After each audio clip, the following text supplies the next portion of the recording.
Hi, Arne. After a tough few weeks, was that the perfect response tonight? This is sparkling water instead of still water, I think. Maybe, yeah. Although I saw a lot of similarities with the last few weeks, with the last few games we've played. But I also saw some differences. The similarities were that we already created a few chances before we conceded. The first chance we conceded was immediately a goal. In the end, it turned out to be the only chance we conceded today. Why was that? Because we went 3-1 up. So then it's easier to control the game than when you're 1-0 down all the time. And I've said here a few times, telling you guys how important set pieces are, how important the balance in set pieces is.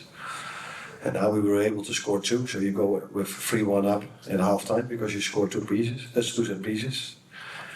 And that is a big difference than if you don't score them and you go at halftime 1-1 with still the same amount of chances, but people would judge us definitely different when you don't score them. And the biggest exception for me was, today compared to the other games we've played, was the playing style of our opponent.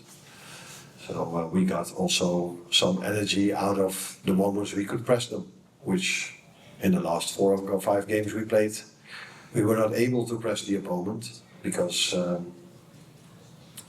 ball wasn't on the ground, it was through the air. Sam? In the air, not through the air, in the air. Arne, you made some big decisions in your selection, so leaving out Salah is always going to be something that people take note of. And also the performance of Ekitike, he looked superb tonight. Yeah, the first goal he scored was special. You can see his pace in a moment like that. These were also moments we were hoping for. Like I said before the game, we were able the last few weeks to create many chances. But unfortunately not always able to score them. And today with Alex and Hugo, I brought 2 players on the pitch who are usually able to score goals. Alex was a few times close, but had to go off at half time, and that's not something you ask, but that's the difficult balance we were having with him. So when he came, he hardly had trained, so you bring him step by step forward. And then you feel like, there must be a moment where he can play twice a week. And the first time we try, he did this in Sweden as well, but the first time we try, he has to go off. And let's hope that it's not that bad, but he has to go off because he felt his groin. So many people probably wanted me to play him more. And we had to find the balance. And unfortunately today, that balance didn't work out for us perfectly, but let's hope for the best. Both of them did what I was hoping for, making runs in behind, making sure you're a big threat, and both of them did well. This is John Jackson from Tanzania. I have 2 questions. One is, how do you see Liverpool position on winning the EPL? And the second question is about one of your players, Mo Salah, is in a competition of winning the African Cup awards behind the name like Osimhen and Hakimi. Do you wish him to win the award? Behind of these names like Osimhen and Hakimi, regarding Hakimi had a good season winning Champions League. Oh yeah, that's definitely true. Yeah. So, how do you see it? Yeah, I completely agree with you. Yeah, Hakimi had a great season, but I don't think. But people who are in the room know this better than me. Is there ever been a player that scored so many golden assists in the Premier League? You know that? Last season. So that's probably more than special. But yeah, it's up to other people to decide who should win. But if you want to have my vote, I would vote on Mo Salah. But yeah. Africa has a lot of good players where Hakimi and Mo are 2 of them, and Osimhen, like you just said as well. But I would give it to Mo if I had to vote. How do you see how do you see the position of Liverpool winning the EPL this season? That was my second question.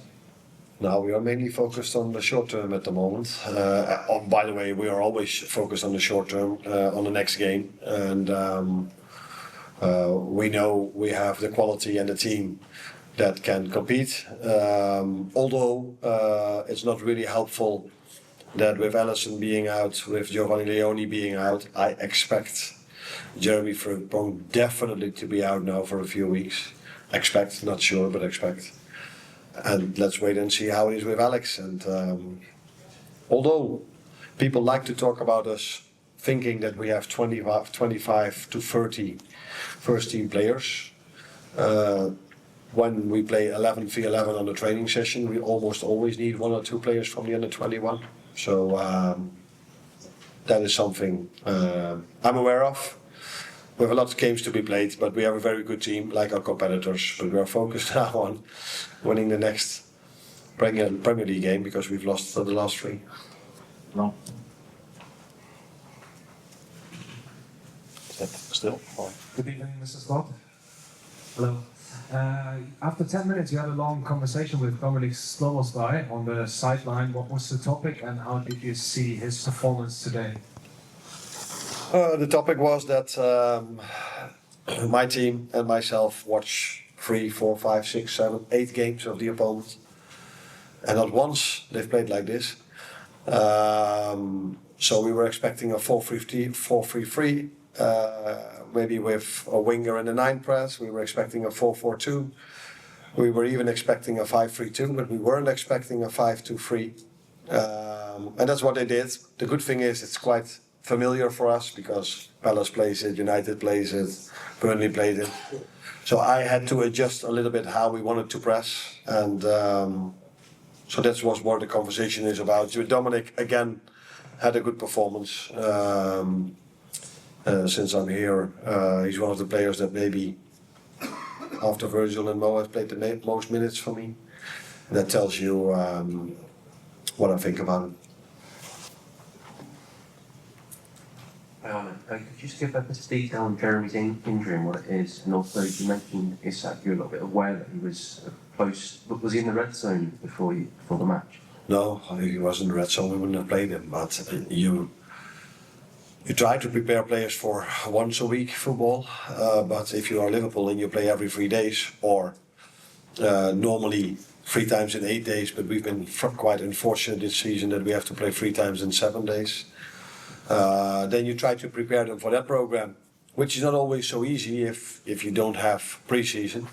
So that's what we tried to do, and we thought he was well prepared for that, but the margins in the top are small, and I'm hoping that this doesn't have to be that bad, because if he would be out now for a few weeks, that would throw him back or put him back, the way I don't know how to say it. So let's wait.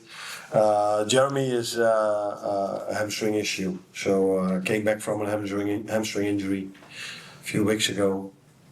Played for the national team 1 game, came back to us, and now unfortunately after 10-15 minutes, I don't know, he had to go off. Last one, Mark, please. Sorry to go over Isak again. So he had a groin injury last week, but he aggravated the groin tonight. Is it the groin again? Sorry, one more time. So Alexander Isak, Yeah. he said he had a groin problem last month after coming back from international. Last month? So after, Did I say that? did he come back from internationals? No. So this is a new injury. So he groin tonight. Yeah, he did not come back with an injury. No, I said that he missed our pre-season and didn't train for a long time with the team, so he came at the 1st of September, so we had to bring him towards once a week, and now we try to bring him to twice a week, which he did for the national team.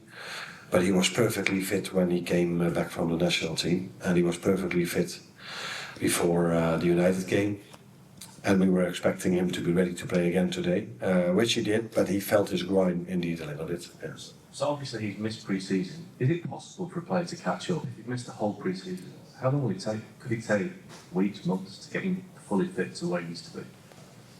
I don't think there's a rule that every single player has the same, but it also depends on what did he do when he didn't train with the team. What is the impact if you go to a new club as a big signing, so you cannot compare maybe a player that hasn't trained or played in pre-season at a smaller club than if you go to Liverpool. So there are many factors that you have to take into account, and there's not one thing if it's possible or not.